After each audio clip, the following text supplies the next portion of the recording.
Hi everybody, today we are gonna make a lot of martinis. Not because it's a day that necessarily calls for a lot of martinis, but as requested, I'm going to demonstrate what kind of martini I make with each of our gins, which is a super fun and interesting question to ask and answer. But I will also say this, I do not pretend to have like the answer to what is the best martini or the ultimate martini.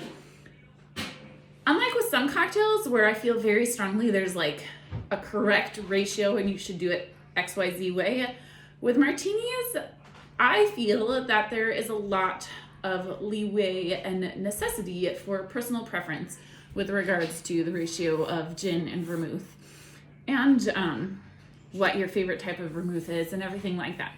So we're going to make martinis my way, and I'll talk about which vermouth and thing I like with each of our gins, but I will also say that you do you with your martinis, okay? You do you. But I will also, on the note, I will also say I don't really do very dry martinis because I love vermouth, and I don't really do dirty martinis because to me, what I love about martinis is they are clean, they are crisp, they have this like purity to them that I don't like to mess with. So I don't do dirty martinis. But if you do dirty martinis, that's also great. But we're gonna just make a bunch of clean, wet martinis. A bunch of clean, wet martinis. And I'm gonna start with Spruce because that is the one that I make closest to kind of the idea of a traditional dry martini. I like to do it with a 3-to-1 ratio of gin to vermouth, though, which I think is considered still pretty wet in the scheme of martinis. Really dry, it would be more like 7-to-1. So you could do 3-to-1, you could do 3 ounces of gin to 1 ounce vermouth, or you could make it into baby martini, which is what I'm going to do because I'm making 3 of them, and to do 1.5 ounces of gin to half of an ounce vermouth, right? And so I'm a big believer for a traditional martini of doing gin and orange bitters and Dolin dry vermouth. I don't really mess around with a lot of other dry vermouths. This one is my favorite. Voila. It's my favorite. And I use it. And I don't use other ones. I'm not the same with Blanc and red vermouth. There I go all over the place, although I do have favorites. What about husbands? Husbands, let's not discuss that. Do I have favorite husbands? Can a husband be a favorite? All right, so we're gonna do 1.5 ounces of Spruce Gin.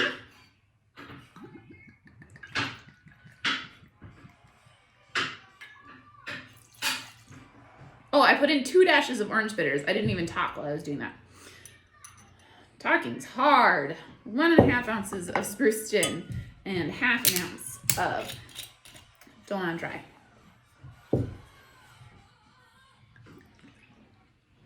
And then this is what's gonna be so fun about this video. I'm gonna set this aside because I'm gonna do each of the martini specs and then stir them all and pour them all and talk about them. But this makes a fairly traditional, very aromatic, semi-dry, wonderfully piney martini.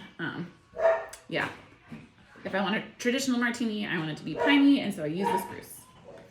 Let us set this aside and move on to a Juniper martini. With a Juniper martini, I like it even less dry. So a 50-50 martini. So I'm going to do just 1 ounce of Juniper Gin and 1 ounce of Dolin Dry Vermouth. And what I'm going to do, actually, in place of the orange bitters, is take a little cue from the Alaska and just whisper some of our Herbal Liqueur in it as well, which I have to run and get, actually. Hang on, let me go get some Herbal Liqueur. Okay, we're gonna add just a bar spoon, like a teaspoon of the Herbal Liqueur to that. Please enjoy all the sounds of children choking on their water while watching Paw Patrol in the background. All right, so that is my Juniper martini setup. And now we're gonna do a Cedar martini, which I make a Bianco martini instead of a dry martini. And honestly, I think this is my favorite one. Well, it really depends on my mood. But it's because it gives me an excuse to use Cocchi Americano, which if you have watched any of these videos, you know is something that I love and use all the time.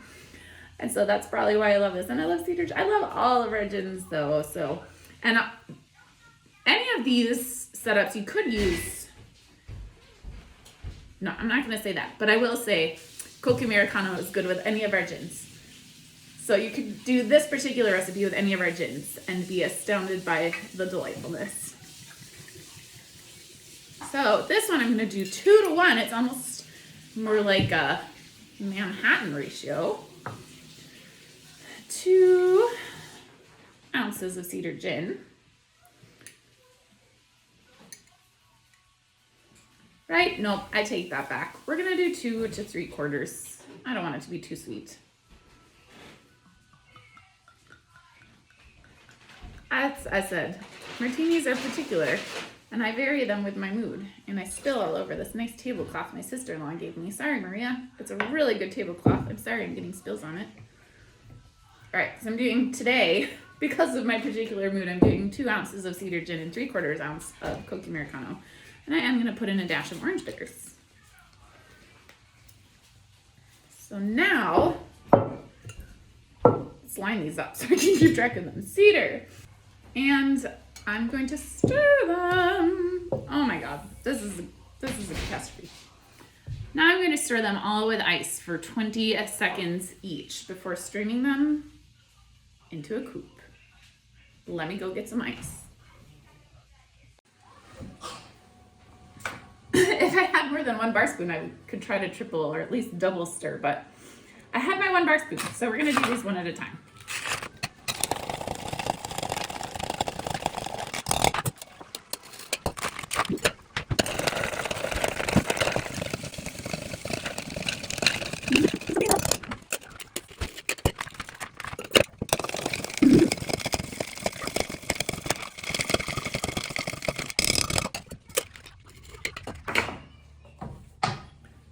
Ta-da! 3 martinis, but we are not done yet because I love having a lemon oil spritz on my martinis. If you love olives in your martinis, throw a lot of olives in there, but again, for me, the martini, clean, crisp, sexy, silky. Cut a lemon coin and just spritz it over. Put it away. Do not have a garnish on your martini if you're going for this spare, clean style, because you don't want the lemon peel to keep making it more lemony, and you do not want lemon peel hitting you in your face while you enjoy your amazing martini. Here we go. 3 spritzed martinis. So we have the Spruce,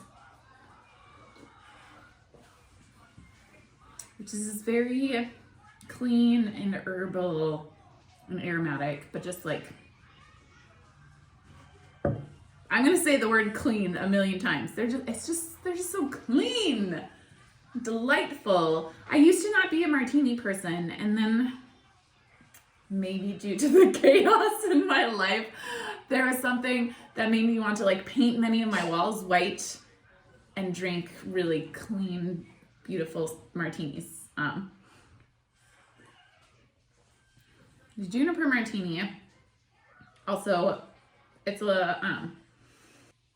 it's good. It's just good. I'm just gonna describe it as good. I'm gonna describe it as what I want to drink. It's that I like that 50-50 balance of gin and vermouth. Honestly, I think just makes it very quaffable while not being sweet at all. And then we have our Cedar kind of Bianco Manhattan, which is a little bit more off-dry, semi-dry, almost like a white Manhattan experience. And that's so good too. It's still not a sweet drink in any way.